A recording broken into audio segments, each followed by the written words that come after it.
तुम्ही पाहत आहात MCN न्यूज मराठी। गवळी समाजाचे प्रदेशाध्यक्ष आणि अकोल्यातील प्रॉपर्टी व्यावसायिक किसनराव हुंडीवाले हत्या प्रकरणाचा 21 जानेवारी रोजी जिल्हा सत्र न्यायालयात अंतिम युक्तिवाद पार पडला। या प्रकरणात अकोला सत्र न्यायालयाने तब्बल 10 जणांना दोषी ठरवून जन्मठेपेची शिक्षा सुनावली। 6 मे 2019 रोजी पोलीस अधीक्षकांच्या शासकीय बंगल्याच्या बाजूला असलेल्या सार्वजनिक न्याय उपनिबंधक कार्यालयात हुंडीवाले यांची हत्या करण्यात आली होती। हत्या प्रकरणात मुख्य आरोपींमध्ये अकोल्यातील भाजपच्या पहिल्या महापौर सुमन गावंडे यांच्या कुटुंबातील 5 जणांचा समावेश होता।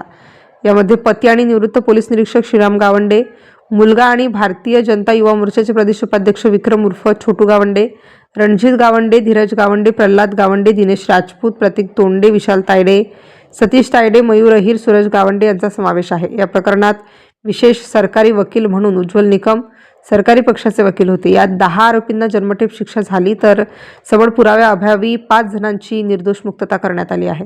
या निकालावेळी खटल्यातील विशेष सरकारी वकील खासदार उज्ज्वल निकम उपस्थित होते। MCN न्यूज मराठीकरिता मोहम्मद जुनेद, अकोला। बहुचर्चित अकोला येथे दिनांक 6 मे 19 रोजी भर दुपारी 11 वाजता चॅरिटी कमिशनच्या कार्यालयामध्ये येथील प्रगत शेतकरी किसनराव हुंडीवाले यांचा निगरून खून, जो एक रिटायर पोलीस इन्स्पेक्टर आणि त्याचे इतर 9 साथीदार यांनी कार्यालयात त्यांच्या डोक्यावरती सिलेंडरचे घाव घालून त्यांचा निगरून खून केला होता। या खटल्यामध्ये आम्ही जवळजवळ एकूण 22 साक्षीदार तपासले आणि 10 आरोपींना आज जिल्हा सत्र न्यायाधीश यांनी जन्मठेपेची शिक्षा ठोठावली आहे।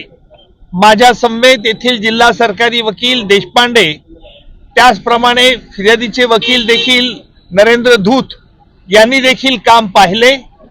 आणि इतकंच नाही तर या खटल्यामध्ये जी भीषणता आणि क्रूरता मी आरोपींच्याकडून बघितली की मयताच्या डोळ्यात देखील त्यांनी टोचाचे वार केले होते आणि त्यामुळे ह्या अकोला शहरात एक घबराटीचे वातावरण निर्माण झाले होते। परंतु आज 10 लोकांना जन्मठेपेची शिक्षा मिळून कोर्ट न्यायालयाने देखील न्याय दिलेला आहे। सर, कुल कितने आरोपी थे और बाकी आरोपी का क्या हुआ? 15 इस मुकदमे में या खटल्यात एकूण 15 आरोपी होते। त्यातील 5 आरोपींच्या विरुद्ध पुरेसा पुरावा नसल्यामुळे आम्ही देखील न्यायालयाला विनंती केली होती की या 5 आरोपींच्या विरुद्ध फारसा पुरावा येत नाही। त्यातील 2 स्त्रिया देखील होत्या आणि म्हणून न्यायालयाने त्यांची पुराव्याअभावी निर्दोष मुक्तता केली। सर, आज ज्यांना जन्मठेप झाली त्याच्यामध्ये मुख्य नावं जी आहेत ती कोणती आहेत? त्यातील मुख्य आरोपी श्रीराम गावंडे हा अकोला शहरात पोलीस इन्स्पेक्टर म्हणून याने कार्यरत होता। त्याचप्रमाणे त्याचा मुलगा छोटू उर्फ विक्रम गावंडे, तसेच धीरज गावंडे, रणजित गावंडे, दिनेश राजपूत, विशाल तायडे, प्रतीक तोंडे, सतीश तायडे, मयूर गणेश अहिर, सूरज प्रल्हाद गावंडे हे 10 आरोपी होते आणि या 10 आरोपींना न्यायालयाने शिक्षा दिली, जन्मठेपेची शिक्षा दिली व वेगवेगळ्या कलमाखाली देखील दंड ठोठावलेला आहे। उर्वरित जे 4 आरोपी होते त्यांना 5 आरोपी होते, त्यातील 2 स्त्रिया होत्या। त्या 2 स्त्रिया आणि इतर 3 लोक यांच्या विरुद्ध फारसा पुरावा नसल्याने आम्ही न्यायालयात पारदर्शीपणे न्यायालयाला कळवलं की यांच्या विरुद्ध पुरावा नाही, त्यामुळे न्यायालयाने देखील त्यांची मुक्तता केलेली आहे।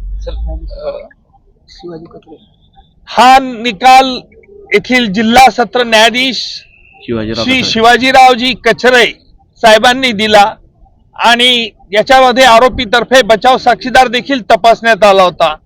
परंतु हा बचाव साक्षीदार देखील आम्ही सरकारतर्फे उलट तपासणी घेऊन हा बचाव साक्षीदार न्यायालयाने त्याची साक्ष विश्वासार्ह मानली नाही।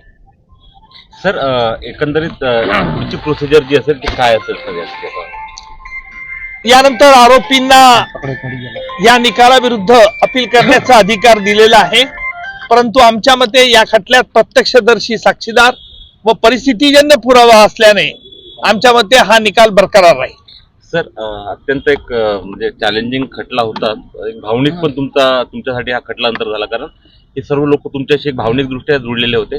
एकंदरीत या इथपर्यंतचा प्रवास जो होता तर ते कसं वाटतं तुम्हाला? महाराष्ट्रातील अखिल गवळी समाजाने मी हा खटला चालवावा अशी माननीय मुख्यमंत्री देवेंद्रजी फडणवीस यांना केली होती आणि स्वतः महाराष्ट्राचे मुख्यमंत्री देवेंद्रजी फडणवीस साहेब यांनी मला फोन करून सांगितलं होतं की आपण हा खटला चालवावा. त्याचप्रमाणे माजी केंद्रीय राज्यमंत्री आहिर साहेब यांनी देखील मला विनंती केली होती हा खटला चालवावा आणि त्यानुसार मी अकोला येथे गेल्या 3 वर्षापासून हा खटला चालवित होतो आणि त्याची आज शेवटी सांगता झाली. सर उज्ज्वल अच्छी तरह से चलाया और आज हमको और हमारे गौली समाज को एक महत्वपूर्ण न्याय मिला.